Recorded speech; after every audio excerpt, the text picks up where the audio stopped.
Growing up, I didn't really see a lot of Pacific Islanders in school. When I did, it was not until I got to high school. We don't necessarily see each other in the classrooms either. When I come in late, I'll see them in detention. The reasons for why they're late is often overlooked.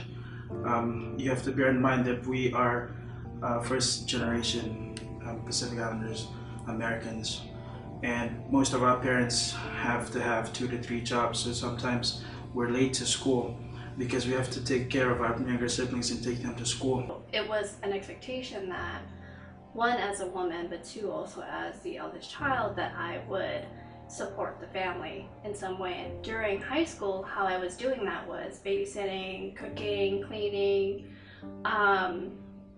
and how I had thought that would look like after high school was I would be getting a job and I would be doing all of what I was doing, but also giving also giving money to my family and supporting in whatever way we needed. People don't realize is that very significant portions of the Native Hawaiian Pacific Islander population are actually immigrants from Pacific Islander nations, which aligns a lot of their interests with many of the other communities that really benefit from immigration reform.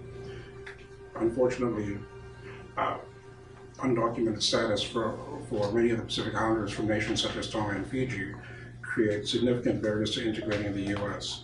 And many of these people come with the same hopes and dreams that Americans have of trying to provide for a better life for their family.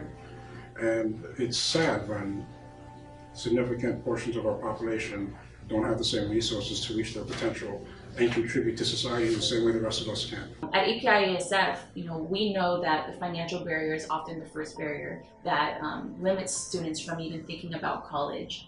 Our community has one of the highest poverty rates.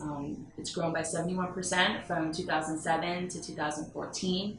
And so, with all of these challenges that families are facing with, higher housing costs, with, financial instability, with, the state of our economy today, higher education really ends up becoming this luxury. And what's really ironic about it is it's the very thing that our parents and our grandparents, traveled across, an entire ocean to get for us. I was fortunate enough to meet the right people who pushed me to resources to apply to UCs and to apply to universities. Unfortunately, it wasn't the same for my other Pacific Islander brothers and sisters who didn't get the same opportunities as me, who didn't have that one teacher that believed in them. And another thing was, it was new for them to see a Pacific Islander getting awards in school, and I was being asked, I thought Pacific Islanders are not supposed to be smart. And I think part and parcel of that is this general notion of people having this, siloed view of who we are as Pacific Islanders. It's just fillers of football jerseys and without having any kind of intellectual ability to succeed in academia. Sometimes it's that kind of that mental barrier of not thinking that I deserve to be here.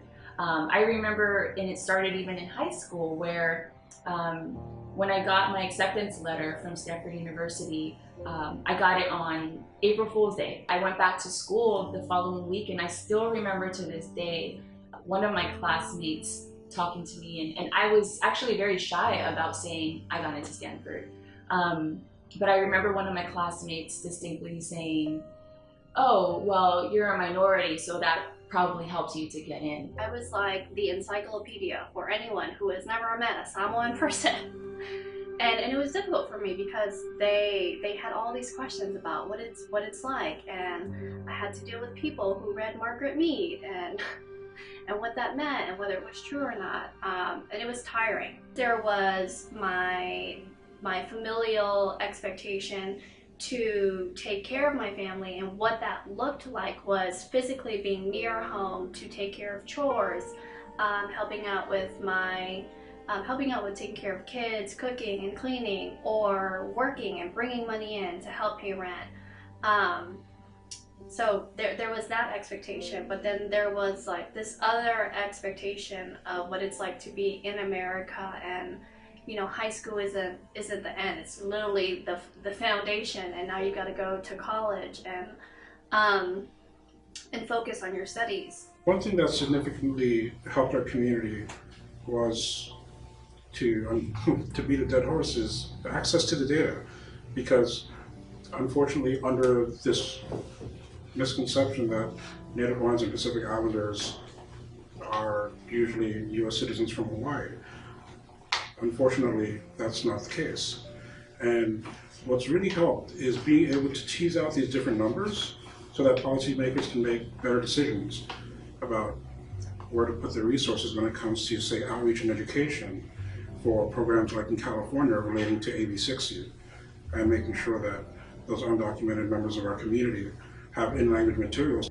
But one of the even greater challenges that we face as a scholarship organization is we're only reaching the students who are even thinking about going to college. So when you consider that over half of our population doesn't even apply to college, you have to think there are so many students who we're just missing. And that really is a problem, because if these students aren't even considering going to college, who is reaching out to them to make sure that they're thinking to some degree about, what type of higher education they might need to succeed in their specific field or specific industry. To see that with Indian Americans having more than 70%, over 25 years old, with a bachelor's degree, and you compare that to 81% of Pacific Islanders and Native Hawaiians and Pacific Islanders who are over 25 who do not have a bachelor's degree, I think that it speaks to this overall problematic issue of having us be this monolithic whole, and I think that we need disaggregated data so we can be able to separate the diverse communities that exist.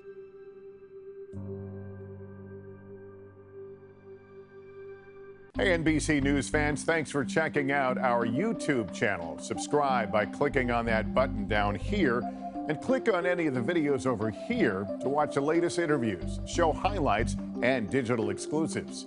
Thanks for watching.